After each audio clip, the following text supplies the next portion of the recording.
మొత్తం మీరే చేశారు, మొత్తం మీరే చేశారు. చాలు నాన్న, చిన్నప్పటి నుంచి మీరు నాకు చేసింది చాలు, నేను కోల్పోయింది చాలు. ఇంకా వద్దు ప్లీజ్. ఇంకా అర్థం కాలేదా? అసలు ఇంటికి వచ్చే ముందు ఏముందో, వెళ్ళిపోయే ముందు ఏం లేదు, అదే నాన్న నేను కోల్పోయింది. ఆనందం, చిన్న చిన్న ఆనందాలన్నీ కోల్పోయాను నాన్న మీ వల్ల. మీరెప్పుడు మీ కొడుకుని గొప్పవాడిని చేయాలి, గొప్ప లైఫ్ ఇవ్వాలని ఆలోచిస్తారు. కానీ నాకేం నచ్చుతుందో, నేనెలా ఉండాలనుకుంటున్నారో మీరు పట్టించుకోరు. అవును, 1000 సార్లు ఇది వాడికి బాగుంటుందో లేదో అని ఆలోచిస్తారు తప్ప ఒక్కసారైనా అది నాకు నచ్చుతుందో లేదో అని ఆలోచిస్తారు.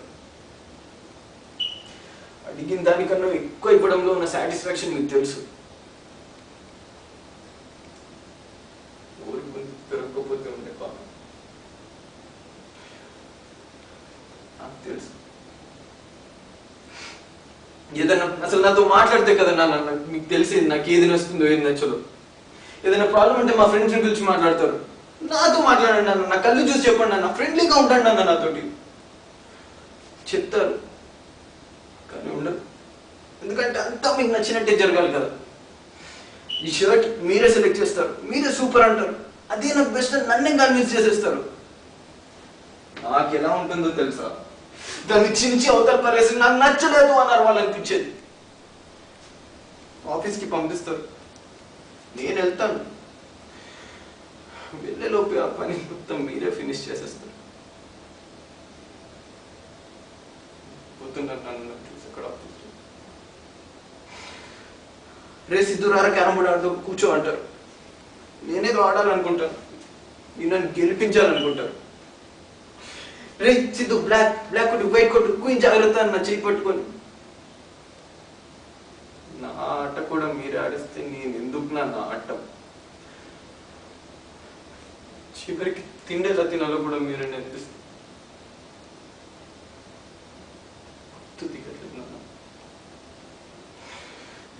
మీకు తెలియదు నాన్న. ఇన్నాళ్ళు మీకు నచ్చినట్టు ఉండలేక, నాకు నచ్చింది చేయలేక నరకం అనుభవించారు. ఫ్రస్ట్రేషన్, కోపం, చిరాకు ఎవరి మీద చూపించాలో ఎలా చూపించాలో కూడా తెలియకుండా రోజు అమ్మ మీద కూడా అరిచేశాను.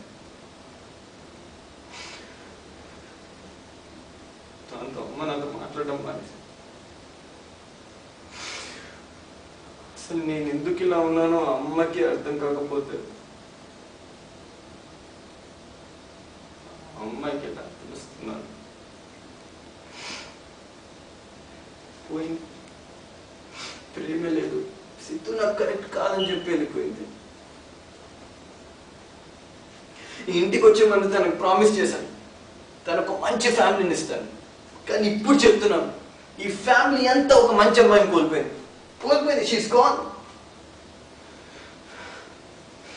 ఇప్పుడు ఏం చేయమంటారు నన్ను? నన్ను పెళ్లి చేసుకోమంటారు, అంతే కదా? చేసుకుంటాను.